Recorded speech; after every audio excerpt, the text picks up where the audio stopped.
The smell of fresh-baked pies had always been enough to draw half the town to Clara's bakery. But on that morning, as the sun lit the maple leaves outside in gold and crimson, it drew something else. She stepped to the window, wiping her hands on her apron, and froze. There, sitting squarely on the sidewalk, was the largest brown bear she'd ever seen. It wasn't snarling or pawing at the door, just sitting, watching her, as though it was patiently waiting its turn. The morning had started like any other. Clara was up before dawn, rolling out dough on the wide wooden counter that had belonged to her father. The air was warm with the scent of cinnamon and baked apples, and the soft hum of the oven filled the quiet shop. Outside, the streets were still empty, save for a few drifting leaves and the faint hiss of wind down from the mountains. She'd just slid a tray of pecan pies into the oven when the faint crunch of footsteps on the sidewalk caught her attention. At this hour, it was usually Mr. Wilkins from the post office or young Danny delivering the morning paper. She wiped her hands on her apron, moved to the front, and looked out the glass door. Her breath caught. A massive brown bear sat on the pavement, its thick fur flecked with dew, eyes fixed on her through the glass. It wasn't moving toward the door, wasn't baring its teeth, just sitting there, its nose twitching as if catching every note of the warm, sugary air drifting from the bakery. Clara's first instinct was to back away slowly. She'd lived in the mountains long enough to know you didn't feed wild bears. But something about the way it sat, calm, patient, made her pause. She glanced down at the cooling rack beside her. There, in the middle, sat a small apple hand pie, one she'd made as an extra. Without really thinking it through, she slid open the small side window, the one she used to pass coffee cups to early customers. The bear lifted its head slightly at the sound.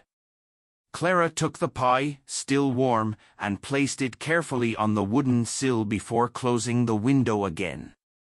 The bear waited until she'd stepped back, then rose with a slow, deliberate motion.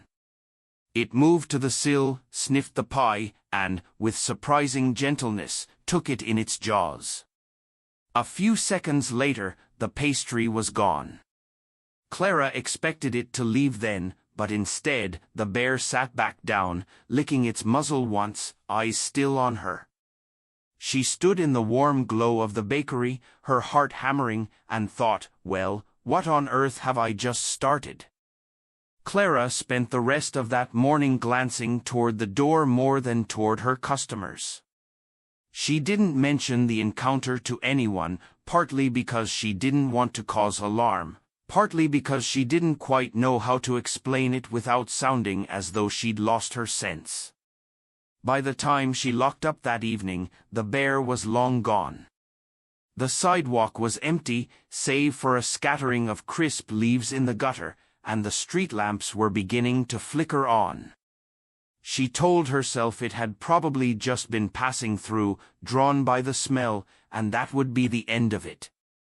But the next morning, as she carried a tray of steaming blueberry pies to the cooling rack, there it was again. Same spot. Same stillness. Eyes fixed on her as though it had been waiting for her to notice. Clara froze for a moment, hands wrapped around the hot tray. She knew she shouldn't encourage it. Yet when she looked into those dark eyes, there was no hint of threat, just quiet expectation. She took a deep breath, set down the tray, and walked to the side window. This time, she'd planned ahead. On the sill sat a small, still-warm berry turnover, one she'd wrapped in parchment. She slid open the window, placed it down, and stepped back. The bear approached slowly, sniffed the turnover, then picked it up with that same gentle precision she'd seen yesterday. It sat on its haunches just beyond the window, eating in small, deliberate bites, leaving only a few crumbs scattered on the pavement. Clara stood inside, watching, her apron dusted with flour, the oven humming softly behind her. She wasn't afraid, not exactly. More curious. There was something about the quiet patience of the animal, the way it didn't press closer or paw at the door. When the bear finished, it lifted its head toward her, holding her gaze for a moment before turning and walking down the street toward the edge of town. Clara stayed at the window until it disappeared around the corner.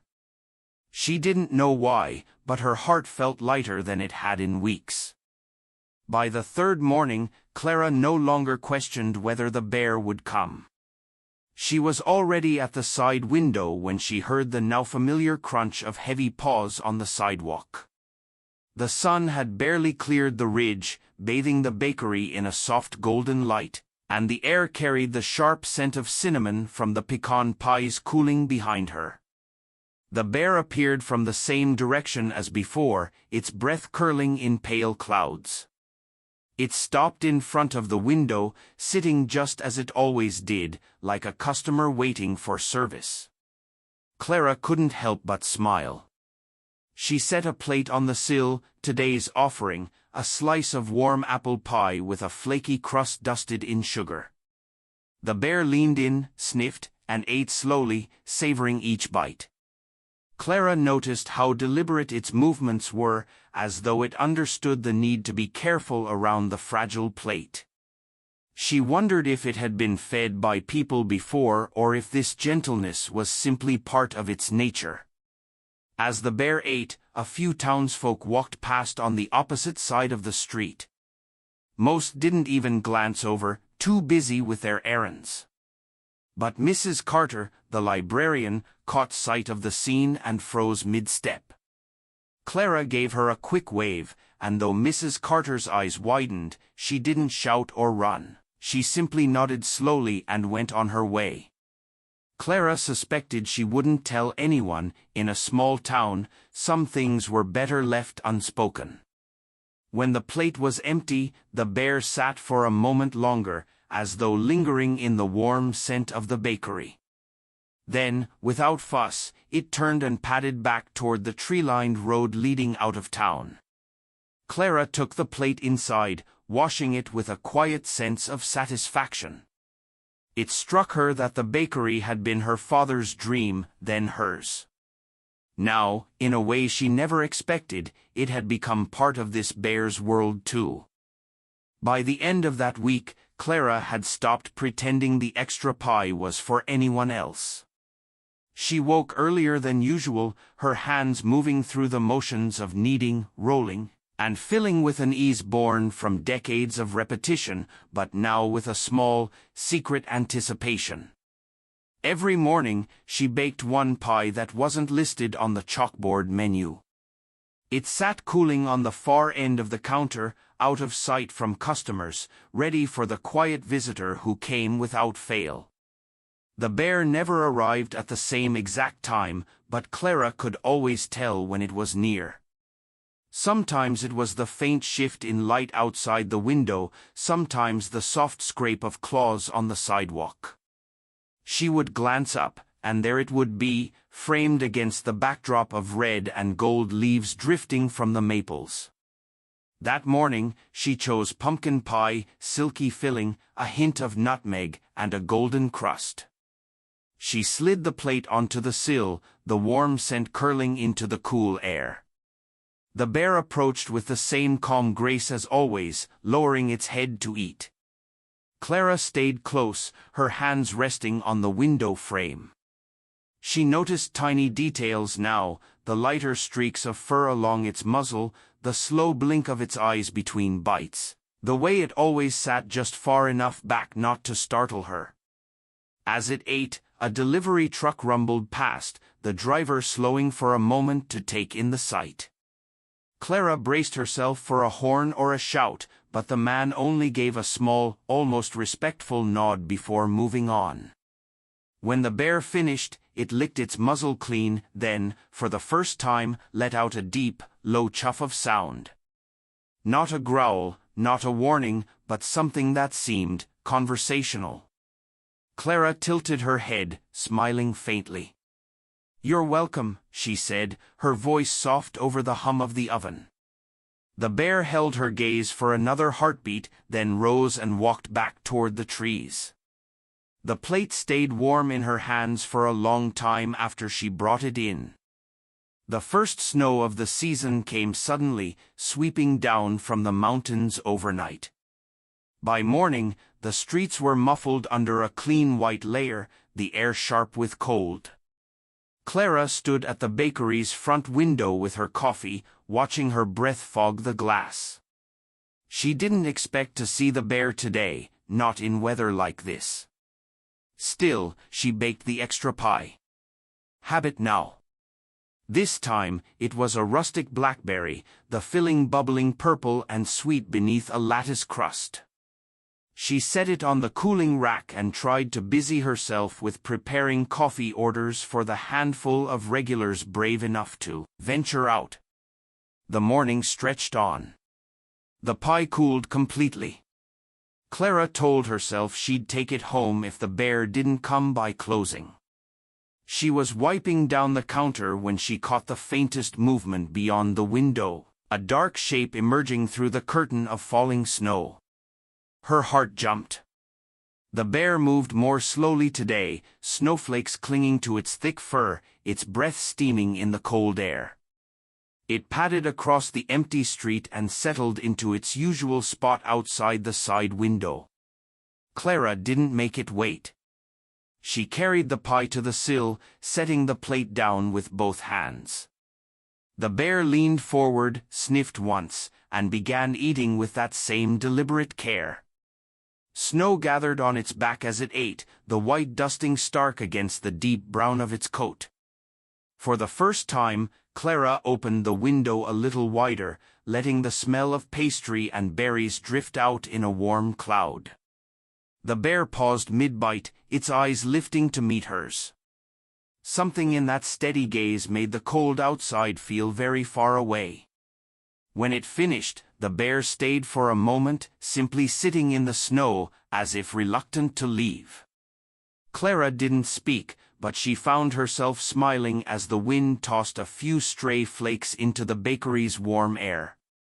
Then, with a slow turn, the bear walked back into the white, its massive form fading into the snowfall until it was gone. Clara left the window open a moment longer, letting the winter air mingle with the scent of pie. The snow lingered for days, though the storm had passed. The roads were plowed, but the air stayed sharp enough to sting Clara's cheeks each time she stepped outside. Business slowed, the bakery felt quieter than usual, the bell over the door ringing only a handful of times a day. Still, Clara kept up her routine. Every morning, she prepared an extra pie without hesitation, almost without thinking, and placed it near the side window to cool. That Thursday morning, she decided on maple pecan.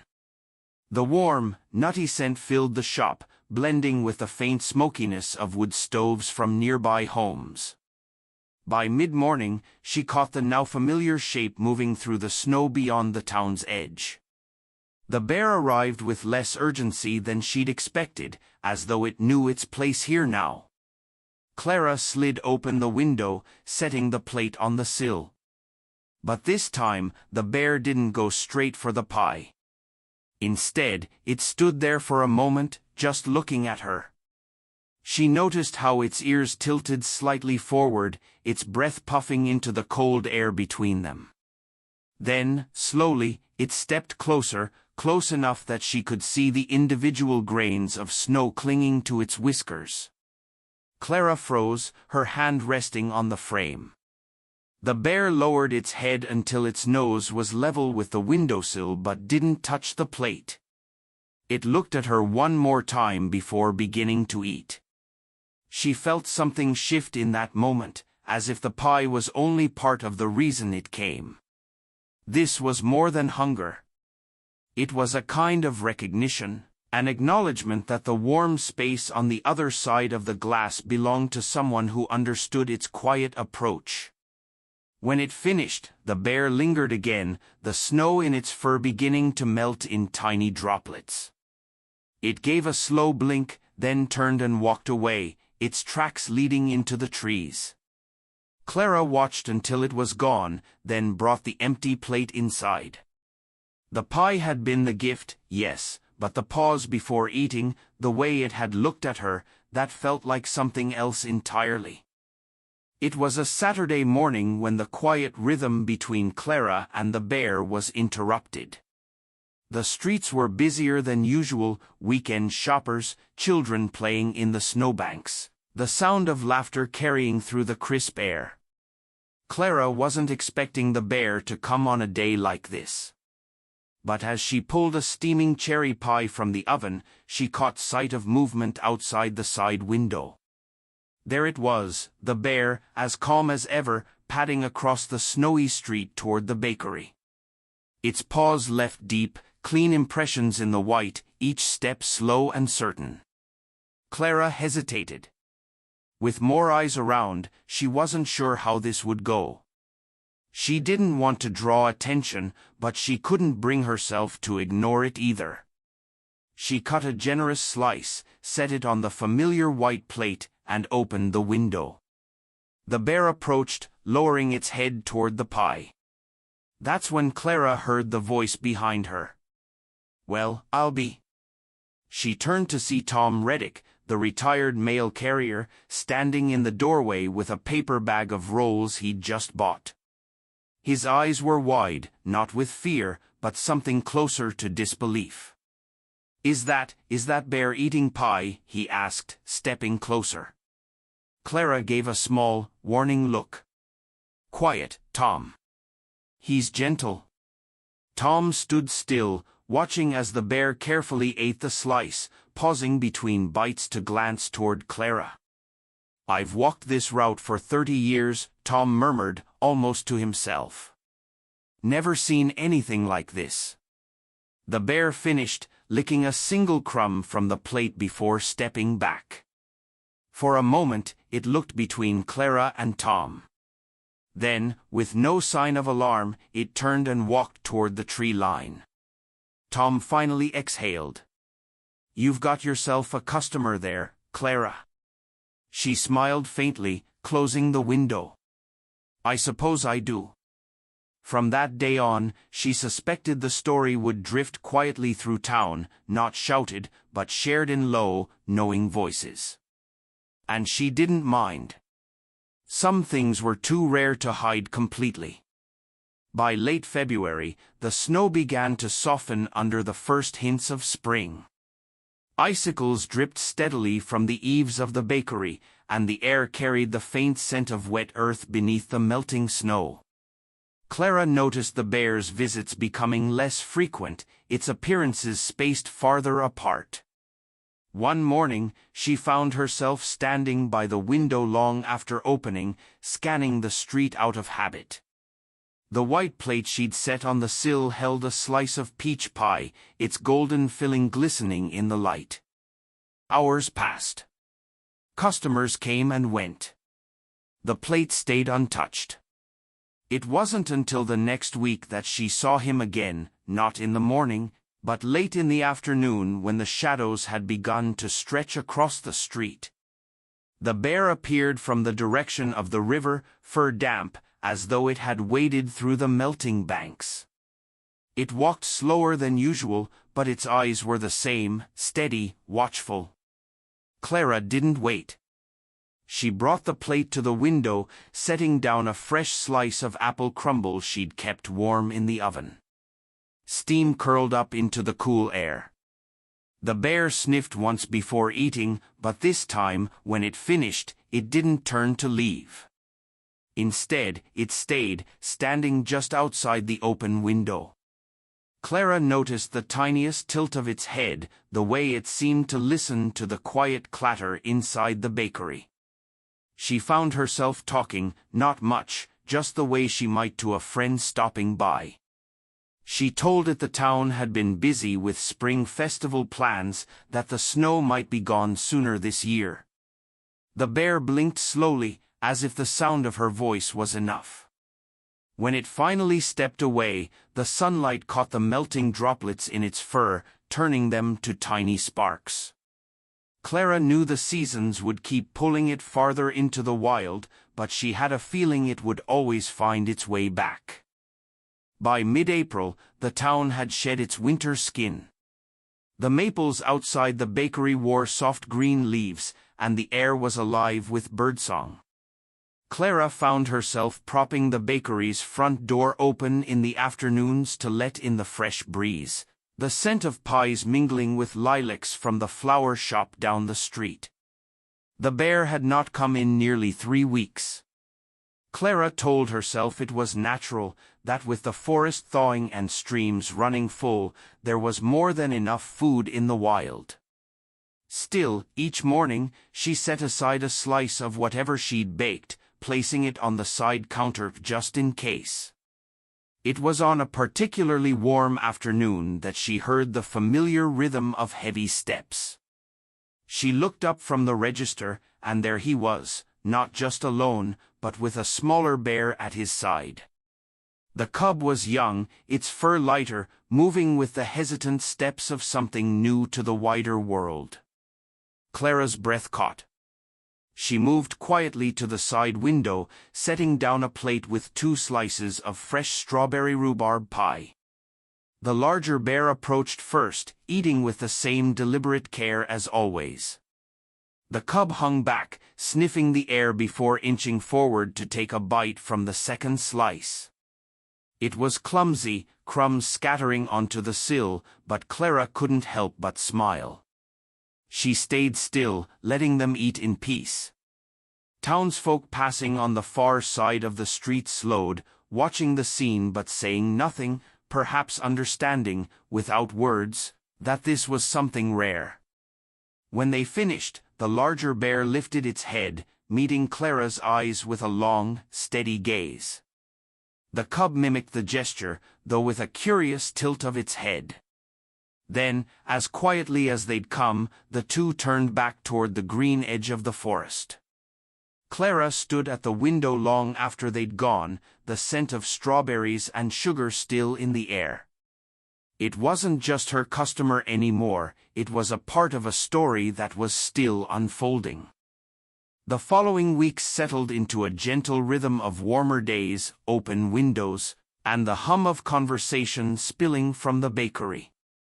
Clara's regular customers came and went, unaware, or perhaps deliberately choosing not to mention how often her gaze drifted to the side window.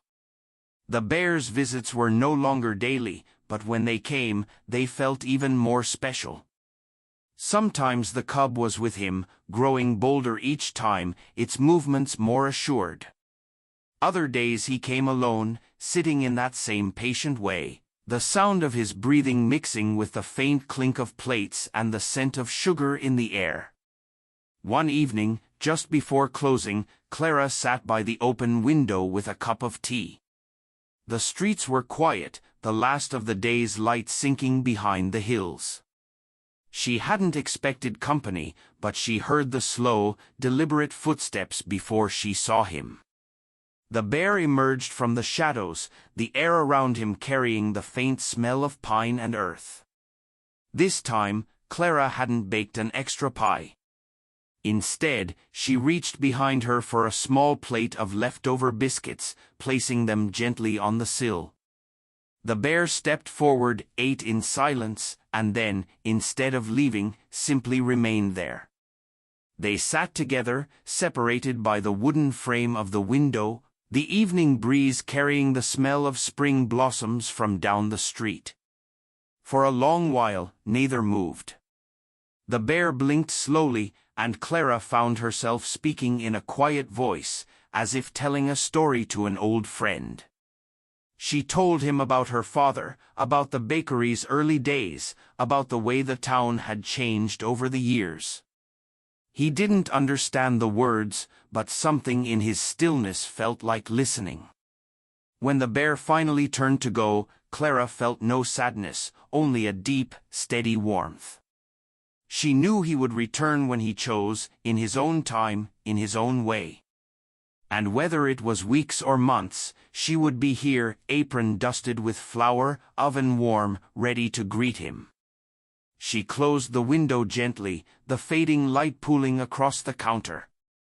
Outside, the bear disappeared into the green shadows of the trees, as quietly as he had arrived, leaving behind the scent of the forest and the memory of shared silence.